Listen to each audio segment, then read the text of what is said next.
people. We are back. A2TP podcast, episode 154. It's your boy, International Walt. It's your girl, Tasha, the co-host with the most. We are back. Energy up from the last spot. Energy up. We got a little energy today. We got some enthusiasm today. We got smiles on our faces. We here for another week. Facebook, actuality.podcast.com, Instagram, TikTok, YouTube, Spotify, Amazon Music, Google Podcasts, Podcast Index, Podcast Addict, Podchaser, Player FM, iHeart fucking Radio, Apple Podcasts. We're there. The most watched podcast platforms in the world. Those two platforms. Guess where we hang out at on those? Get right to it. How are you? I'm doing well today. I'm doing much better. Energy up. I'm doing much better than I was. My baby energy up. My mental is a 10. No, let me say mental is a 9. I'm feeling great. Again, happy to be, feeling much better than I was. Not 100%. I'm probably like at 90, but I feel good. This is a talking podcast, so you looking like a chipmunk with a Ricola. Let me tell you what I learned though. That ain't a plug for it neither. This ain't the segment of what I learned, but I learned Ricola is so much better than Halls. We've been eating Halls all our life. Ricola, they last longer. It doesn't have that menthol, but it's like a lot of herbs and stuff in it that I didn't know is needed in a cough drop. But it's been good. Danny eat them shits at work all the time. Keeps a bag in his lunchbox. He always asking me probably 3 times a week, you want a Ricola? I'm like, nah, bro. Yeah, they have been really helpful in soothing my throat. I haven't wanted to take a whole bunch of medicine. You okay? Yeah. So once I was out of the window where like medicine was required, I've been rubbing the exterior part of my throat with Vicks. You may have a little bit swollen glands. No, I've been having a tickle in my throat at night that keeps me up. It's like once it gets started, it starts going. And I don't be wanting to wake you up either. And then the Ricola, I put it in my mouth. Sometimes I jump up because I be thinking, I scare myself like I don't want to choke. And I'm like, nope, it's still there chilling. Yep, so mentally I am feeling like a 9. Financially, a 9. We got some things going on, like it's the holiday time. Everybody got things. Well, everybody who celebrates have things going on. And then I think as the year, the new year approaches, we're gonna have like a family meeting, budget meeting, and stuff like that, just to kind of have some conversations. We got plans and things that we want to do. So just a gathering of the minds, not a gathering, a gathering of the minds. So, but I feel good about God continuing to bless us. The cost of life is high as hell. Yes. And costs $100 to go outside every day. And that's the God's. 50. It's crazy. It's like you want to stay in. It really costs a lot, and I am gas. If you got to go long distance, tolls. You got to eat lunch. Yeah, it can just cost by going to work. And that's for single individuals. If you got kids that got to go out and all that, like it's a lot. So I just want to make sure that we are prepared as to the best that we can be, because with the way the world is going, you don't really know how to be prepared because you don't know what's coming up next. So I just think that's something that I'm looking forward to us doing in the next couple weeks or so. Work is a 10. Work is great. Work is really, really good. I it's crazy because I've had a job keep me up late at night stressing about stuff, like just stuff on my mind, but never keep me up late because my mind is excited about stuff or planning stuff or putting things together, running ideas by my husband about things that I'm passionate about and want to do. Like, it's really a great feeling, and I have just such a great feeling of the things that God is going to do, not so much for me, but through me in 2024. As it relates to my professional life, but things that I'm passionate about. So I'm excited about that. And then physically I am a 9. I feel good. I'm looking forward to getting back in the gym. I was kind of like rushing it, but I feel that I am not completely ready to do all that I want to do, but I do want to just, even at a slow pace, just get back to even if it's just, if I gotta walk for an hour but while my baby do his thing, but I do want to like get my body back on track because it feels good, to work out. So that's where I am. I am a 9-9, 10-9. Oh shit, she burping. Jesus Christ. How are you? I am good. Mentally I feel like a 9. I wish I was a 10, but just stress of life, holidays, money, all that kind of stuff just weighs. You being sick, it just weighs on you, and you can get bogged down. Plus, days off, like having days off, they matter. Like so, just having to take day. A lot of people have a lot of vacation time at the end of the year. Why, I don't know. Because you should be taking vacation throughout the year. Right. But it's a lot of people who stack their vacation up and either roll it over or don't know what to do with it. Take the fucking days off. Like, you're going to get paid for them. It's just like you being at work. If you got them, take the days off because they are needed at the end of the year. Like, the end of a week can come down on you. The end of the year can come down on you. And it's a bigger weight on your shoulders because it's a whole year, especially if you've been through some shit that year. So it's just a lot that's going on at the end of the year, coming up on the new year. And I don't want the new year to start off stressful.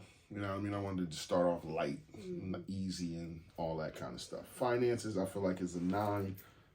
Obviously, yeah, it's funny that you say that because I was like, don't want to have a meeting, but I wanted to talk to you about not necessarily you being so much more involved in the finances, but paying more attention. So that I wanted to talk to you about that. But yeah, we on the same page with that. Work is a 10. I don't have no complaints about work. Physically, like, I mean, it's just every couple weeks y'all see the journey is getting bigger. Like, I don't miss no days unless I'm sick. My body is changing a little bit. I can feel it. I can feel the tightness. I can feel the tone. Summer bodies are made in the winter. That's all I'm going to say. Go. What's your wows and woes? My wow is, it's the end of the year. It's Christmas. I love Christmas. So I love to buy my wife gifts at Christmas and see her smile. And it's all the Christmases we've had together.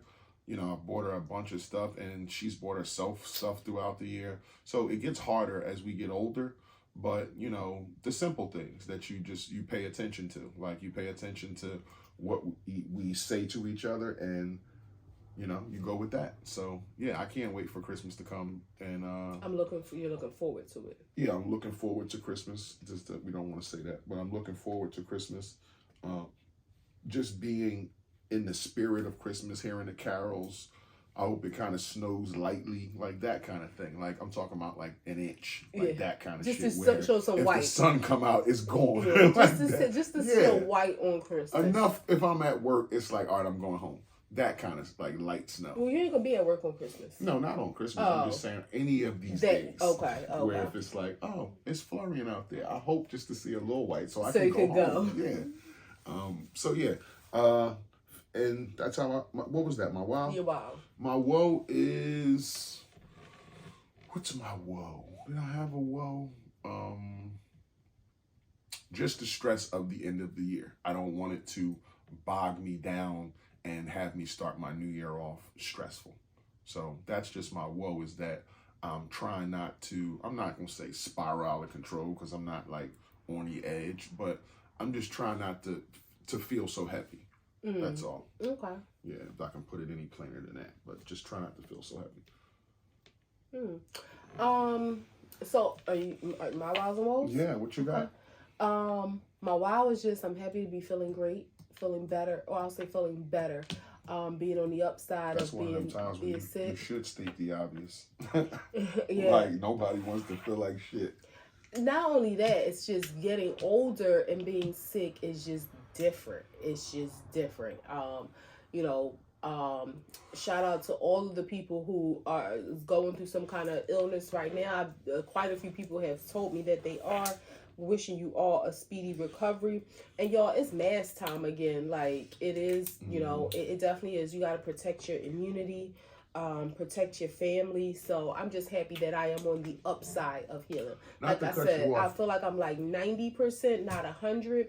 But I've also learned like to pace myself and not, you know, 20 years ago, I might have been rushing back outside after 3 days and then been down again because my body didn't fully heal. But You talking about being sick and you wearing your mask again.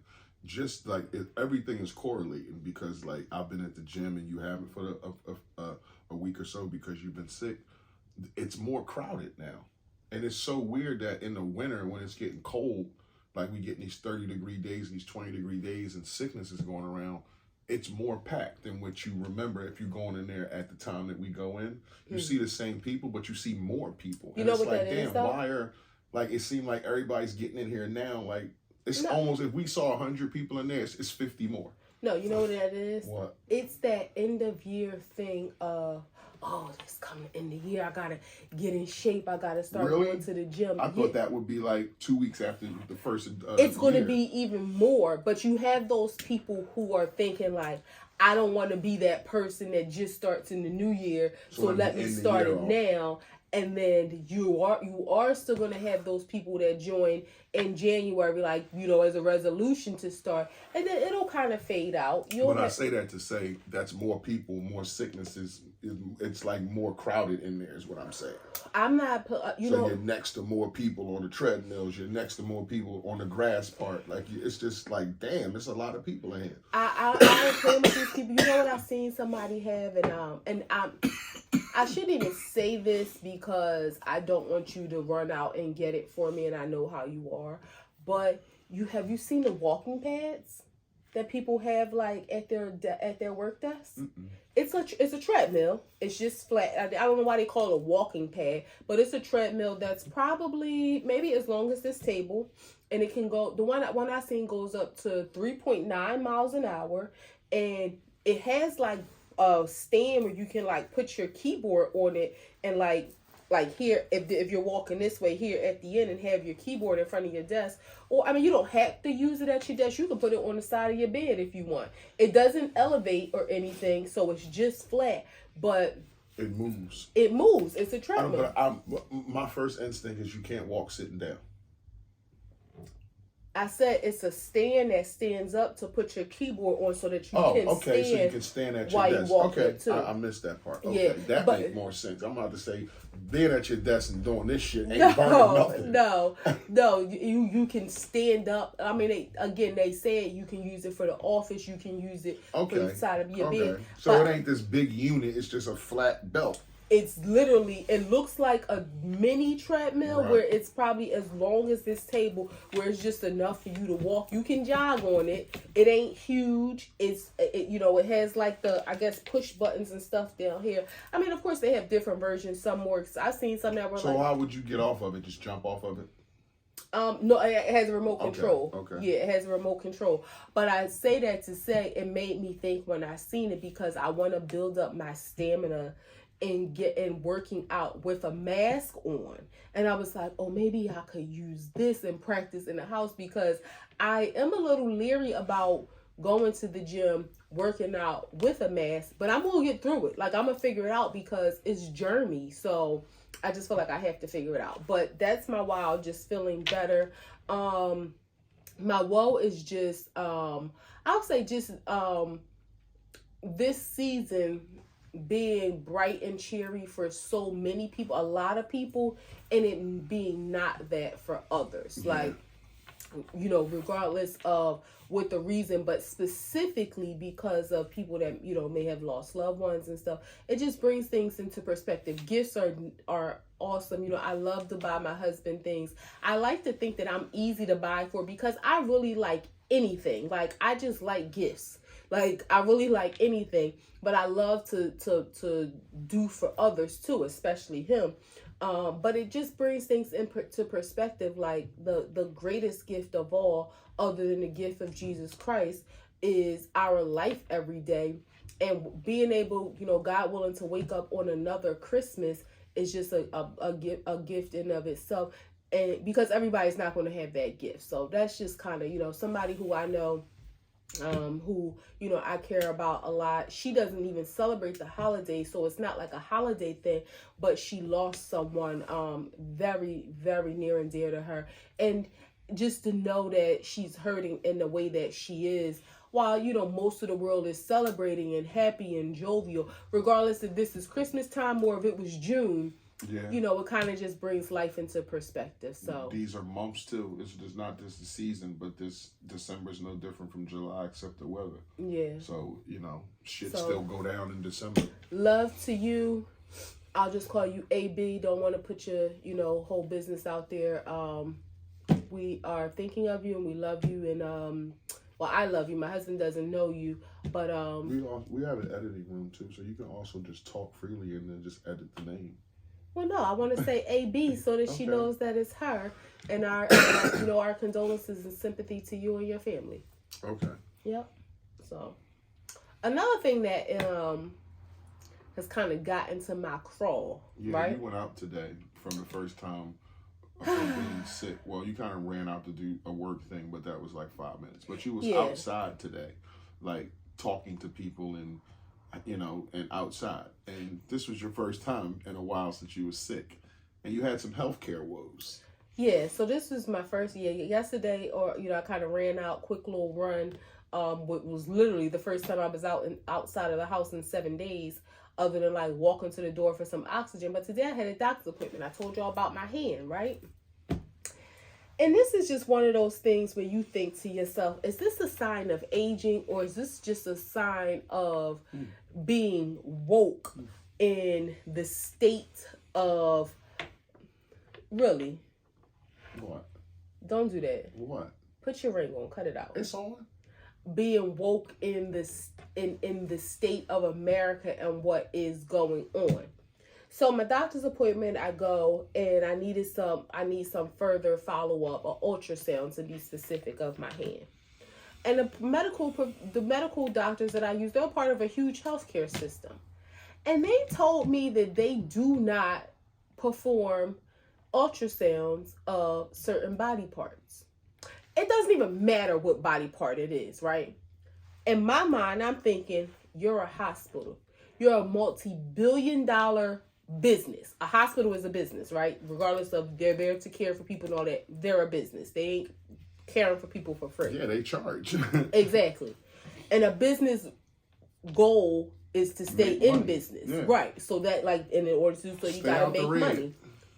But to tell me that there is any body part that you do not do ultrasounds in your huge healthcare system blows my mind. The fact that I have to seek these services from an ancillary provider to then report back to you, it's just crazy to me. And it's one of those things, like when you hear about when we were younger and you hear about old people who I didn't think was like 40-year-olds. At that time you think it's like 60, 70-year-olds, complaining about the healthcare system and doctors, and I'm trying to get this from the doctor and I'm trying to get, they're not doing blah, blah, blah, blah, blah. You just kind of like attribute it to them being old. But here we are, 2023, me, 42 years old, in these shoes. And it's just one of them things where you think like, it gotta be a better way. If these are the things that are being sacrificed for the sense of financial gain,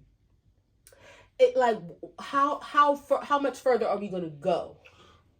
Because the only reason that I can think that a hospital is not doing this is because of reimbursement for these services. There's no ROI. Like there is not enough return on investment for us to have the equipment, the staff, and perform these services and be paid for it and make enough money to do it. So we just rather not do it. We rather cut our radiology staff by whatever percentage. We rather not have the equipment to do this. We rather limit our hours of people, because basically what you're telling me, if you don't do ultrasounds of the hands, arms, shoulders, legs, and feet, you only ultrasound my head and my torso? Vital organs. So that's kind of what you're saying. A hospital. I get it. I don't care if you got to ultrasound my knuckle. Like, I get it. it I don't shouldn't understand. be any part of my body that. Because if the ultrasound is the jelly, so if you can rub the jelly on my chest, you can rub the jelly on my arm. So I don't understand that. One, You're just making a decision not to do this. It's America. America's been sacrificing humans since the start. So for them to cut staff like that, and again, another point is there's less healthcare workers now than it's ever been. Right. So these jobs aren't even filled. There's not enough nurses. There's not enough technicians. There's not enough anybody in these hospitals. So, like you said, it's a business. They got to stay out the red, and with less staff and all that shit, they still got to make money. And this is their way of making a conscious decision to cut costs so that they can make money. So all these services and stuff are outsourced now because, like you said, the ROI is not great enough. It's not great enough for us to do these services and hire these people and have these labs, even though we still building $60 million buildings, but they're for something else. And if it's not enough people there, whether it be because people don't want to be nurses, don't want to be technicians, or their jobs aren't there because they cut them for whatever reason it is, it's not enough people there. So you just figure we could save these appointment times because we ain't scheduling for those. We ain't scheduling for that body part. We ain't scheduling for that body part. Oh, something wrong with your hand? Something wrong with your hand? We don't do arms and hands here. And it makes you defer to like a Virtua or something wrong with your joints. Go to Rothman. Like they do all kinds of X-rays and ultrasounds. But if you got something wrong with your vital organs, which is okay, anything in my torso is vital. And my brain is vital. So if you're going to do that and not do my elbow, I get it. I mean, it's fucked up, but you're not telling me you don't do lungs. So it's like, I'm okay with... Like, those body parts aren't important enough. We can't make enough money off of, ultrasound in your arm. We can make enough money off of ultrasound in your liver, your kidneys, your brain. But your arm, we'll make enough money off of that. Let somebody else do it. Take us out the group chat. Go somewhere else for that. Like, that is just crazy. And it just makes me think, like, when we think about the quality of health in this country, I'm a person who's, I would say, more informed than most as it relates to healthcare issues because of the field that I work in. I can't imagine the stuff that people forego or that they go through that don't have the information and knowledge and the questions and know how to advocate for themselves to say, this don't really sound right. Or like my appointment today was a follow-up from March because I had to say to them, yo, what's up? Like, what's next? What are we going to do? Because I don't want you to cut me, or you just not going to treat me? Like, what's next? Because I'm still having a problem. And my insurance is still good. I'm still paying you. What's next? So for people who are dealing with things, it's almost like, it's that fast-paced healthcare.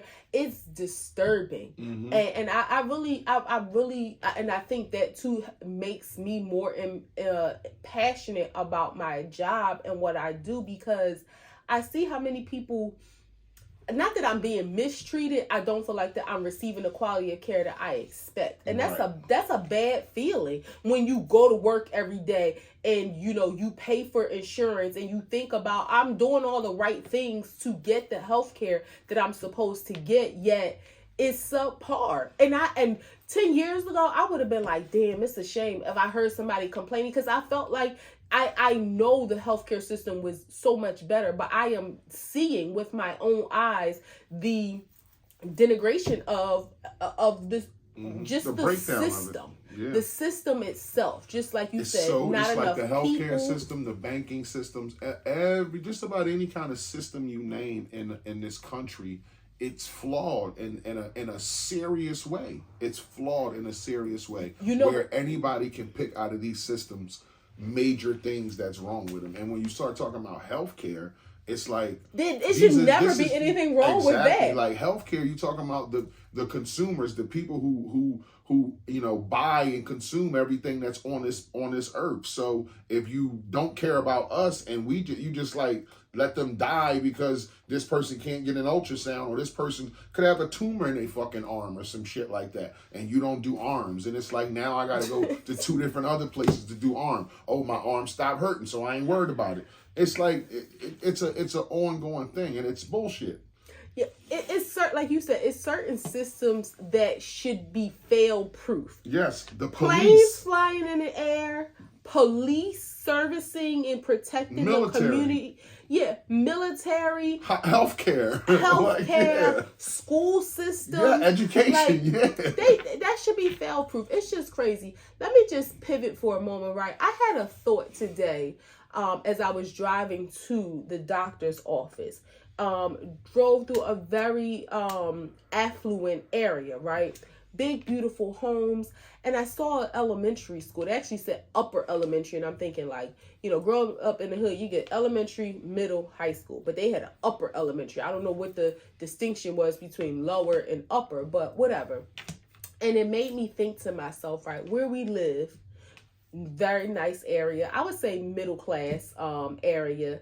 From what I have heard, which I don't understand because we pay good taxes here, and we can see the evidence of our taxes in like the streets and infrastructure. Infrastructure is important. They take our damn money for infrastructure. So we can see our tax money at play in those. But for whatever reason, I hear that the school district that we live in is not the best. For us, it wasn't a factor in living here because we don't have no school age kids, right? But it made me think, right, if we had school age kids living where we live, it made me think about the sacrifices that parents have to make. What do you think is the biggest or hardest sacrifice?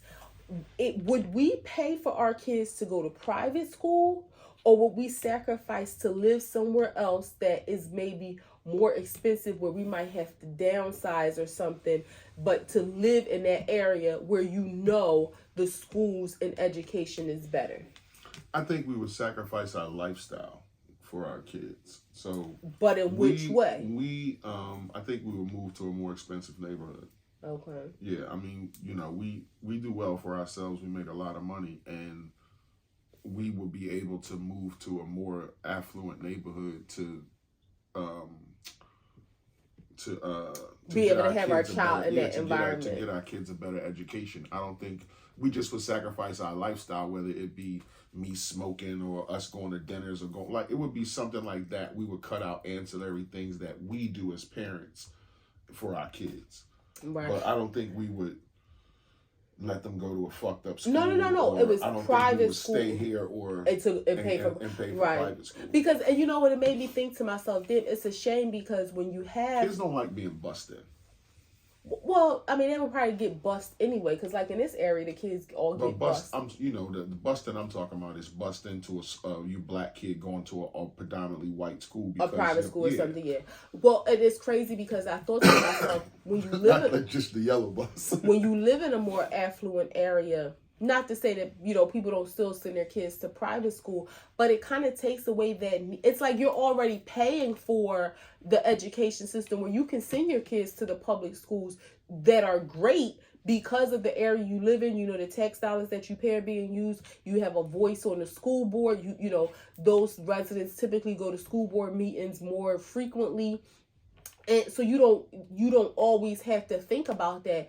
Damn, I gotta find a good charter school. It just made me, like, for a moment, just kind of put things into perspective about the sacrifices that parents make for their kids. We have family members that live in a community that's a nice community, but it's known to have a great school district, and they have been committed to living in this area while their kids are in school so that their kids can benefit. And that's applaudable when you think to yourself, whether it's the, sacrificing the size of your home or your lifestyle, the size of your vehicle, whatever it is, whatever sacrifices that you're making in order to ensure that your kids receive the best. Like when I know right now for Christmas, people are making other kind of financial sacrifices to buy their kids gifts, but those type of lifestyle sacrifices to prepare them for the future, that's the real bag right there. Yeah. Like that. And I thought about that. I was like, I wonder, like, what decision would we make? Would it be we're going to pay for private school, or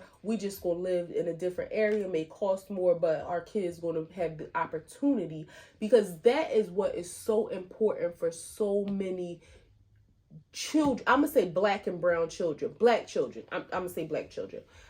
that's what's so important. What's wrong with brown children? Brown children too, because that makes me think about the Latino community. Yeah, that's our community too. Yeah, but that's what's really important, the opportunity. There was a video thing that I sent you. I don't know if you watched it, and it talked about before 1954, we as black people didn't think of ourselves as being less than white people. And I'm not physically talking about us, because we ain't less than no damn body, but I'm talking about generally in society, this supremacy or this inferiority complex that so many black people have before 1954. And even still, it's like we forgot we were the best at everything. Science, math, education, law, sports. Get your shit off. And it's like now the children today, they either aren't aware or they just aren't reminded of that. But part of it is just not having an opportunity to be placed in a situation where they can prove that, yeah, I'm better than that. I'm not saying I'm better than somebody. Like my niece, our OBS was placed, she's in a new school, but she was placed in a more advanced class because she in a new school. They don't know her until she proved what she could do, and now she's in a different class. And I'm talking to her the other night, and she was talking about she might want to go back to her old class because of her old friends. No, the hell you don't. You're in a more advanced class, and that's where you're going to thrive. You can be friends with whoever at recess, but you're going to continue to thrive in this environment because you've been given this opportunity to do so. OBS is an anomaly because she's a 60-year-old woman in a 10-year-old body. She's 11. 11-year-old body. Most of these kids now grew up with the internet. That's a huge distraction to how we grew up without it. And when you talk about back in the day and how people thought of themselves. But now these kids, because of the internet, because of Instagram, because of social media, a lot of kids, babe, and I don't want to give a percentage, they don't think highly of themselves because of that. The comparison, you think it is? Because of what they use, because of the metric they use to gauge their worth, they don't think that they're great. They don't think that because nobody is seeing them do nothing. They're not getting the validation from strangers that they seek all the time. So to these kids, this generation, it's based on what other people think of them, whether they think they're worthy or not. OBS is a different breed, and I'm not saying OBS is like the only one. There's a lot of kids out there who believe in themselves. Let me make that clear. Right. But it's also a huge. That's why I said I don't want to give a percentage. But it's also a big portion of kids who put a lot of stock into what social media thinks about them and their friends and their peer groups and all that shit. So a lot of it is internet distraction on why I don't think so highly of myself, and it's sad. And you know what? You know who I blame that on? I'm going to say us, meaning us as the generation, the adults, the parents, the aunts, uncles, whomever responsible for that generation. Because, leaving a kid up to their own demise, they are going to be left with their own thoughts and to battle with not only their own thoughts, but the thoughts from the internet. It's our responsibility to instill that in them. Mm-hmm. They don't know what they don't know. So it's up to us. That's one of the things that, as much as the kids hate it, when I say our kids, like they don't have phones. OBS is 11, Kenzie is 7, Mace is 6, Maddie is 15. They don't have access. Now they may watch you do your dumb shows. They still want to know though, because our kids are smart. They don't have phones like you said, but our kids still know. They still know. What I'm saying is they don't have access to the internet to have that additional negative influence on them. True. You know, so and when you say we have to instill that in like the kids that's not other than our kids, like you have to be in their ear as much as they have their phone. Right. That's kids why who have phones. That's what I'm saying. Our peers, you have to be in their ear as much as they have their phones. You gotta compete. You shouldn't even compete with the phone. Like your presence in these children's lives should far supersede these phones. So that when they picking up the phone, that's ancillary. Like whatever craziness they read, and that's why I feel like we were blessed to be born in a generation that we were right before this internet, because the confidence that we were able to attain. And I ain't no old hater. I mean that with all my heart. We grew up in the best era. Yes, the confidence ever. That we were able to attain. When you think about the 60s, the 70s, the 80s, the 90s, the Come on, confidence now. that we were able to attain from just learning how to be ourselves, learning how to be friends with people genuinely in person, in your face, like that, real relationships. Exactly. And that's something that's one of those things, like when it comes to the internet, it has its, bonus, benefits. Of course, it's changed the way the world works entirely, but there are a lot of negatives, and the people who are bearing a lot of the burdens of the negativity is the younger generations. It's like we gave up making friends and being in front of each other for connectivity. Because what the internet does is connect you to so many more people, which people can look at as a positive thing. But it's what you call it? You lose the quality for It's quantity. empty. It's a bunch of people that's talking about you and telling you about yourself that are halfway across the world that you don't know, and you really you consuming that shit as if these are your 50 friends, and it's like that's not who that is. I see some people say that like they have built relationships with, and I'm not talking about romantic, but like friendships, relationships with people online that they've never met before, and they create these real friendships, and it's more of that than friendships with people they know in real life, which can be a good thing, but it's also a sad thing that what is happening to that. That's why, I know that we talked about this last week. Friendsness is important to me, because I don't talk to all my friends. There's very few people I talk to every day. Outside of my husband, probably Toya. That's my other sister, Erica. That's it. Like, I'm thinking I don't even talk to Sierra every day. So it's very few of my friends, and that's okay. People have their own lives. People have things that they are doing, but that in person, that physical talking, touching, a hug, seeing right, the facial laughing expression, together, not seeing a LOL, eyes, or not not emojis. Because sometimes you can feel like you talk to people all the time, and then you realize I haven't heard their voice. Like, it's not a thing, like, so you lose, like you said, you create more connections, but they're so loose. You can talk to somebody on the internet back and forth, but if you see them in person, y'all won't even talk about the shit that y'all was talking about on the internet. Or you won't have anything to talk about. No, you will. You might not, but I mean, more than likely, you won't talk about the things that you talked about, just shot messages back and forth about on the internet. When you see each other, it's different. It's like other shit comes up. Not just those little short messages, hey, what's up, how you doing, like that kind of shit. And you know what I've grown to like more, and I'm saying this today, I might feel differently next month. I am growing to enjoy getting to know new people. That's because of your job. Well, no, I'm talking about on a more personal level. And I'm not talking about going out and seeking friendships, but like talking to people more and getting to know more about people. Oh, that's different than getting to know new people or getting to know more about the people that are in my circle. No, I'm talking about getting to know new people and just like hearing different opinions. And when I say new, I mean, it may be somebody that I may have already been familiar with, but maybe she and I never had a real conversation. Right. And so that is what I'm enjoying. Like, you start talking to people and getting to learn how they think or their values about certain things, their different perspectives about certain things. Just having conversations. Like, there's some people who I've known for years, and they may like a post, I like a post, they like a post, I like a post, but then they might message me something and we kind of talk back and forth. And it's one of them things where that whole mantra that people created a couple years ago, I think it came from a song, No New Friends. I think that's so childish and closed-minded, and you can't grow if you don't allow yourself to be watered. And sometimes, not all the time, not saying you have to just let yourself be open to everything. Discretion is required at all times. But I think part of the watering sometimes comes from other sources. And it may not be like, oh, now I have all these people welcome into my life. But it may be little tidbits of information that you can learn from people that can help you grow.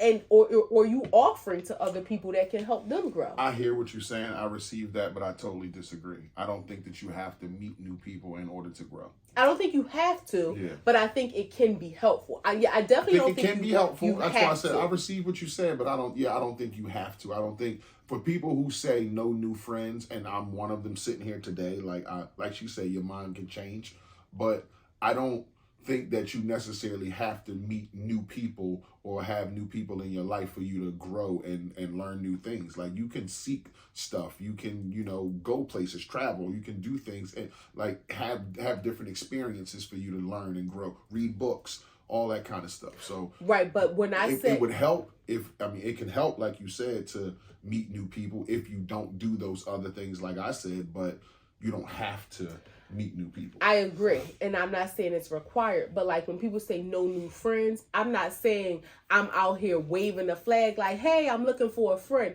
But I'm also not saying that I'm closed off to meeting someone organically. Right. That's what I mean. Like, if you, like, let's just say, like, if a new manager or something came into my department and we started working together and started learning from each other, and I realized, hey, this is, she's a cool chick I can learn from. We can, kind of build off of one another. So that's what I mean. No, it's definitely not required. You may have an amazing circle, or you may have an amazing line. It don't even have to be a circle that is fruitful to your life. But I think when people close themselves off and don't welcome that, you could potentially hinder your growth. So we on the same page. Just meeting new people is not required. Yeah. But closing yourself off is, you miss every shot you don't take. Exactly. So last thing I want to say, right, talking about my OBS, just to circle back to that, then we can move on to something different, was talking to her, and I actually was talking to all the kids, except the oldest and my sister. We were kind of having like girl time on the phone, the girls and myself. Mace was kind of in and out. So I said, hey, Obs, you want to get married one day? And she's like, I don't think so, because I don't want to I don't want to have to deal with the same person all the time. So I said, what you mean? Like, the same person, they might just get on your nerves. And she said, do Uncle Mara get on your nerves? I said, absolutely. She was like, I said, but that's normal. Like, we get on each other's nerves sometimes, but we still love each other. It ain't nothing that we're not going to be together. Did you specifically tell her that you get on mine too, or did you just say we get on each other's? Or did you say Aunt Tashi gets on Uncle Mark? No, I said I assure you I get on his nerves too. So, yes. Okay. But it was just so funny thinking I can call Orbs and ask. You can call her and ask. But just thinking about her rationale of like, I don't want to deal with the one person all the time. I'm talking about an 11-year-old. This is what I mean when I say she's 66. Like, she's not 11. She's 66. She thinking to herself, getting married and dealing with this same person all the time. Like, I don't know if I'm ready for that. So, you gotta love the kids. That was great conversation. I appreciate you bringing that to the table. Let's do 3 grams. Go. So I saw the story of Jonathan Majors being found guilty. Mm-hmm. I don't think though, and this is, to me, this is one of those things where he was charged with 4 charges, only guilty of 2. 1 is a misdemeanor and 1 is less than a misdemeanor. Yeah, I feel like it was just to be able to say, it's weird. I feel like in the legal system, when you're in the spotlight that way, it's almost, this is horrible to say, it's easy to sacrifice a black man than to make it look like a victim of domestic violence is not that. And Why do you think he was sacrificed? Well, because from what I hear, and I haven't read all the details. Did you see the videos? I didn't. Okay. Before you go into that dissertation, let me just give some backstory. So videos came out of the incident with him and the girl, the white girl that he was dating. There's 2 or 3 videos. One video shows him picking her up and trying to stuff her into an Escalade. So he put hands on her. So hold on. He stuffed her into an Escalade. You can't just stuff her into a fucking car. That's when they showed the subsequent videos where he tries to run away from her and runs like maybe 3 or 4 blocks down, over, and she chased him like a track star, like chasing behind him, and everybody looked at that like she was the psycho because you're being demonstrative and you got all this. You're being the aggressor. He's trying to leave. Yeah, he's trying to get away from you, and you're literally chasing somebody who's trying to get away from you down the street 4 blocks. Like, take a hint, lady. He don't want to be around you. Right. So that's where it kind of looks like she's the whack job. But in the initial start of the fight, now the video isn't shown about what happened in the car, but it clearly shows him pick her up and try to stuff her back in the car. So maybe the conviction is amongst those charges of light assault or something like that. I think it's worded, and the other one was less than a misdemeanor. Well, that's what I'm saying, because that scenario can be very subjective. And I'm not saying it, like, if you would have said he, grabbed her by a hair or he hit her, then that's definitive. Mm-hmm. But was she intoxicated and trying to run away? And I'm just throwing out possible scenarios. Was she intoxicated and trying to... We could go by the video. In the video, it doesn't show what happened in the car. I don't know how somebody intoxicated runs 4 blocks in a full sprint after you. So this was all one scenario. Yeah. He tried to throw her in the car and then he ran away. Yeah, he got out the car. They was arguing a little bit. She was doing some shoving and pushing, and he picked her up and tried to stuff her in the car. Obviously, she kicking and fighting and holding on to him. After he got his arms away, he took off, full sprint, and was like, I would say 5 or 6 car lengths away from her before she even got herself together to look to see that he's running, and then she took off. It could be. And they did this for like 3 New York blocks. All I'm saying is, so this kind of substantiates what I've heard, is that there wasn't any actual proof of domestic violence. No, but he didn't get convicted for that though. So when I say the sacrifice of he got convicted for assault. Yeah, I think even less than a simple assault, because he did put hands on her on video and try to stuff her in a car. Okay, again, so I'm thinking about the possible... in DV situations, you can't touch. Just like I can't even touch you, I can't even... I mean? Like, it's one of the things like, saying. My wife was in my face, I grabbed her arm, I can get locked up for that because I actually put hands on her. I hear what you're saying. So again, I go back to my original statement. It's easier to have this black man charged with a crime, although it be a minor crime, than to say... There really isn't enough evidence. It's like they meaning the system again, is more willing to take any outcry, if there is any, about a black man being arrested than they are about a white woman and there being some potential abuse. I disagree, babe, because I think this whole time he had grace. Marvel, they didn't move or budge from him. He didn't lose his jobs. None of that. People gave him grace to say, what's the end result? Let's see what happens. Now, when these videos came out, everybody's seen that he actually put hands on her. I think, hold on, let me get my shit off. I think that's where people and women, other than you, like you stand on the side of he can be sacrificed in some kind of way. But a lot of women would say that's where it starts. Soon as you put your hands on me, this is the type of nigga that'll end up beating you and doing the rough shit. So the fact that you would try to stuff up a woman in a car is one thing. The fact that you put hands on her, a lot of females would look at that like, nah, this is the type of dude that would hit you. Now, I'm not saying that's an assumption. I'm not saying he did, but I'm saying he did pick her up and forcefully try to stuff her in a car. Most people would say you can't do that. So if our daughter was being stuffed in a car, we wouldn't like that. So let's look at this. I'm just painting a possible scenario, right? Mm-hmm. Let's say he's telling her, look, I don't want to be with you no more. I'm going home. You go to your place. And she's like, no. I think that's exactly what it is. I know you got bitches at your place. I'm coming with you. And he's like, no, leave me alone. Let's go. Take it further. The car is here. I'm going to let you go. Let's take it further. She saw that the text from Megan Good.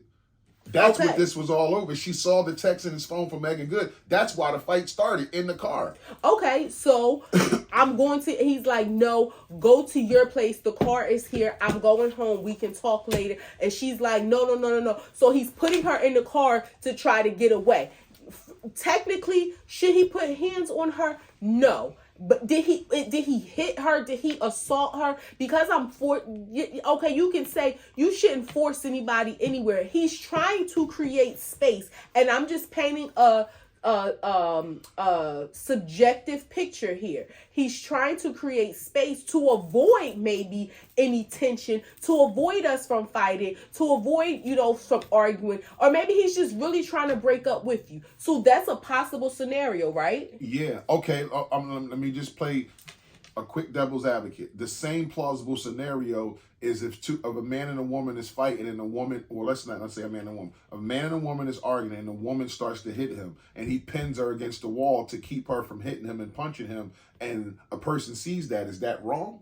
No, to pin someone against the wall, you're not see that's what I mean why I say that snippet of putting her in the car without having all of the details. Right. So you walk up and you see a man holding a woman forcibly against the wall, right, and you didn't see her attacking him prior to. That's why I said it's all I am subjective. In no way a proponent for, like, it sounds stupid to say. I grew up in a household with domestic violence. I have PTSD. My husband knows that don't go down at all. But I understand that there are some scenarios where men are held to a higher standard than women, because yes, that aggression of trying to pin you, if it's our son and he's like, Mom, somebody walked up and seen me hold her against the wall, but they didn't see that, she was punching me in my face before, they just called the cops and said that I was holding her to the wall aggressively, and I was.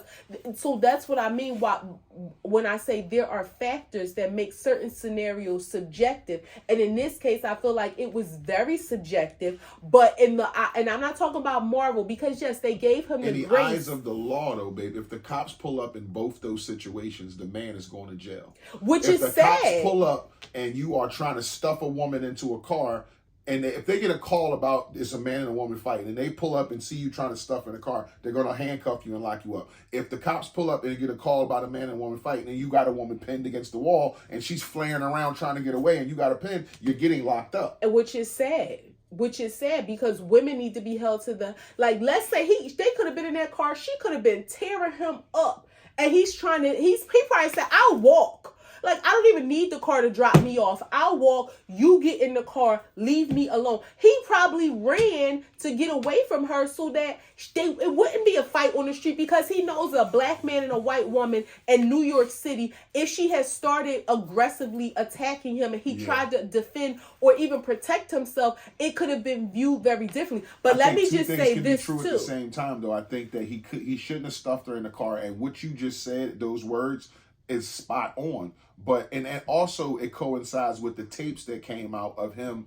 They've been here before. When he tried to tell her, I need you to act like Coretta Scott King or Michelle Obama. I'm trying to get to a spot where Denzel is, and you see how their wives act. So obviously he was talking to her about you bugging the fuck out. Mm-hmm. So they, this ain't the first time that she probably bugged out. Yeah. So it's all subjective to know, like, why are you pinning this girl against the wall, and why are you picking this girl up off her feet and trying to stuff her into the back of an Escalade? Yeah, I mean, if it wasn't any black eyes, no scratches, no bruises, no evidence. If you saw that, what would you think?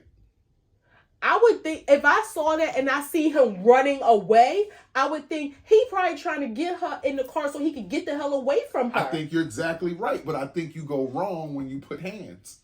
I think if he just would have got out the car and took off, just the way he was, I'm telling you, he was running fast as shit with a trench coat on. You should see the video. He was running really, really fast. He wasn't jogging. He was like running. But I think if you see that, if you walked around a corner and seen a man stuffing a woman into a car, you're going to look like he's being the aggressor.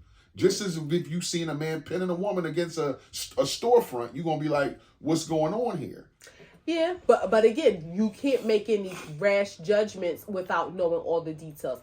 And we can back off of Jonathan. So in the eyes of the law, even if you go through all the stuff that you could have been charged with, do you think at a minimum the charges are still legit because you put hands on it?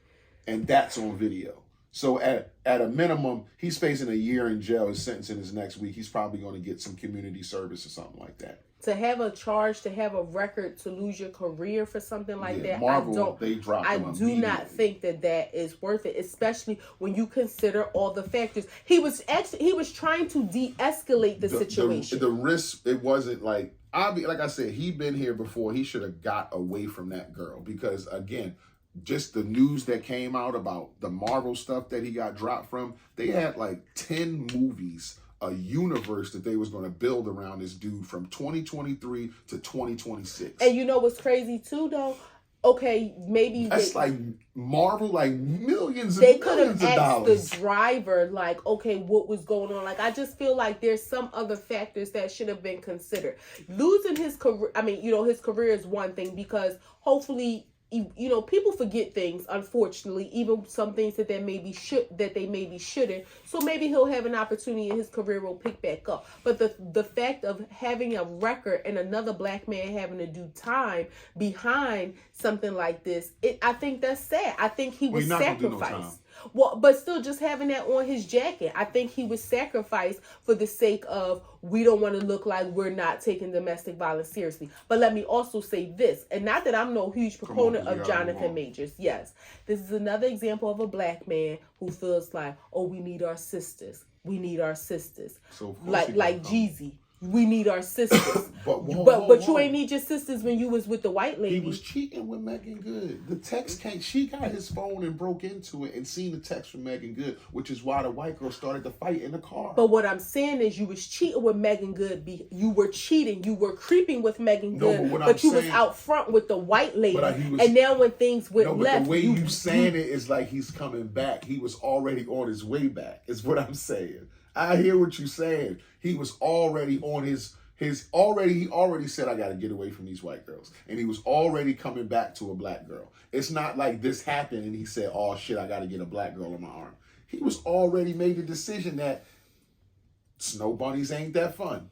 They chase you down the street. They do all kinds of weird stuff that you're not used to. Like black girls do upfront stuff. They fight you, punch you just like you may want to, you fight them. That's not all that we do. No, black girls will, like, if black girls out here in relationships that will fight their man like their man fight them. I'm just saying, it's fair. It's not, I'm trying to say, like, it don't go that far. A black girl goes as far as to stab you or something like that. Nick, what you're digging a deeper hole. No, I'm not digging a deeper hole. A white girl will do something like really, really over the top, like climb on your roof and sit there, or break in your house and set your bed on fire. Like, I'm trying to think of something like really, really extreme. All I'm saying is what you get from black women is what you used to. Love, protection. Of course you get all those things. I'm talking about when shit goes wrong. Okay. You don't get love and protection when y'all beefing. Okay. Do you? Give me another gram. You said you didn't know about this stiff person syndrome. Celine Dion has stiff person syndrome. So she's now at a point where she can't move her muscles.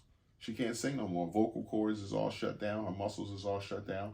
Barely can walk. She in a wheelchair most of the time. And it's a disease that can't be cured, and she's going to die from it.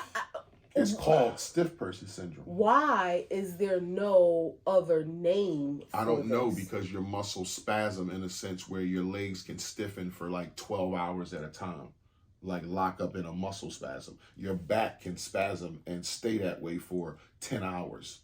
Your arms could spasm in a way where they're in a contortion and stay that way for 9 hours. So your muscles are spazzing.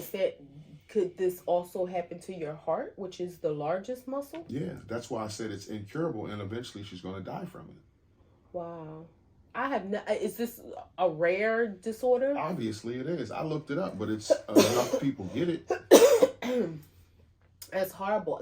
I just feel like there needs to be some more medical terminology, a better medical terminology associated with it. Why? That's the problem. You got some long ass name for some weird medicine or some weird a diagnosis, and it's like, give it to me straight. Don't tell me I got Maganogese and I just got stiff person syndrome. But what I'm saying is that it lends to a lot of questions, because you're thinking, okay, like, stiff person syndrome sounds like you just go stiff every now and then. It doesn't sound like it is a deadly disease. That's the thing. She goes stiff every now and again. Right, but She it doesn't sounds like more Mitch McConnell, lighthearted. but she goes stiff. It sounds more lighthearted than what you're telling me it really is. That's horrible. Anything with syndrome behind it is not lighthearted for me. Okay. Anything with syndrome. Okay, touche. You know what I'm saying? Like, but that's serious. Celine Dion, she has, you know, it makes you think, okay, is that probably why we haven't heard anything or seen anything about her? I think she's probably, arguably, the second or third greatest voice in our generations.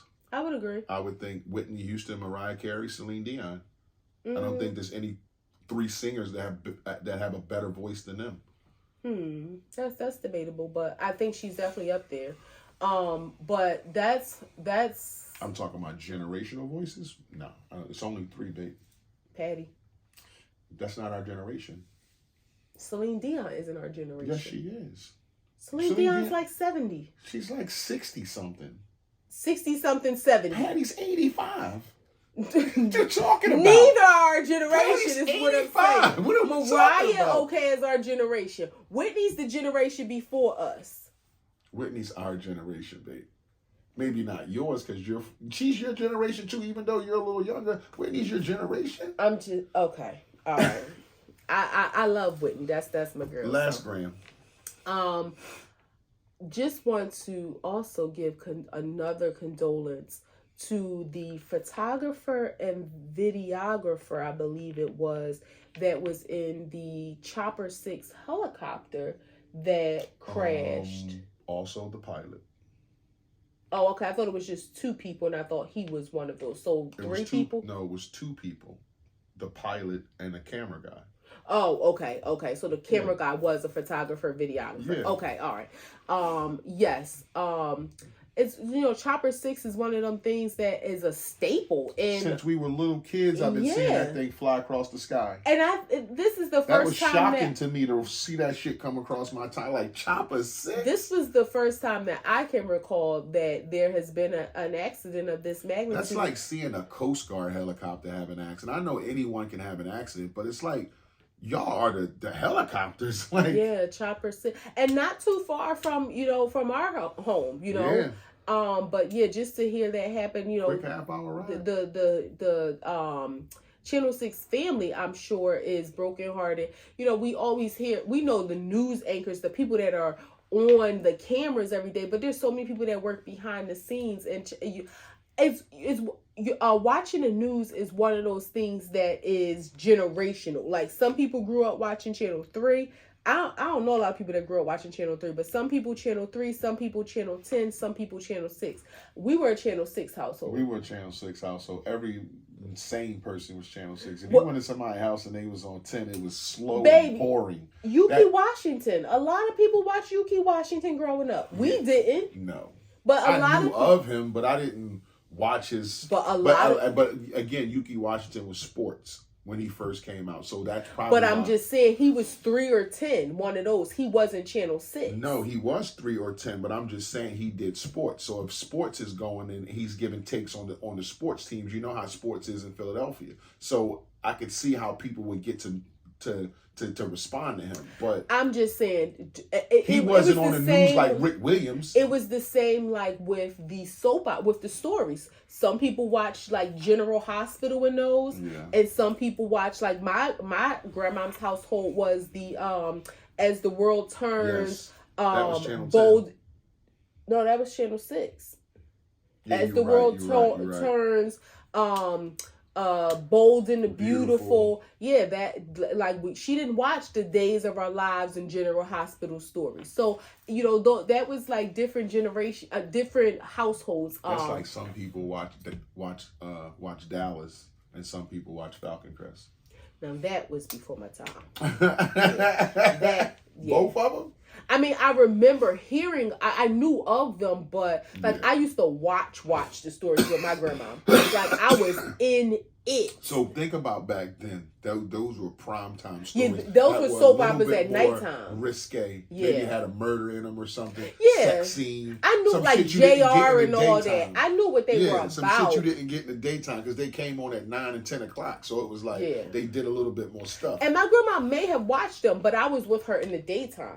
So I wasn't, there at nighttime when I was young. So, but yes, condolences to the Channel 6 and the families of those who were lost. That was just very shocking to hear because, we grew up with, there goes the Action News van again. Yeah. And then you see Chopper 6 and they got the drones now. So we kind of have seen the evolution of. And some years ago, I'd say probably 10 years ago, the Action News van got into a bad accident on a turnpike.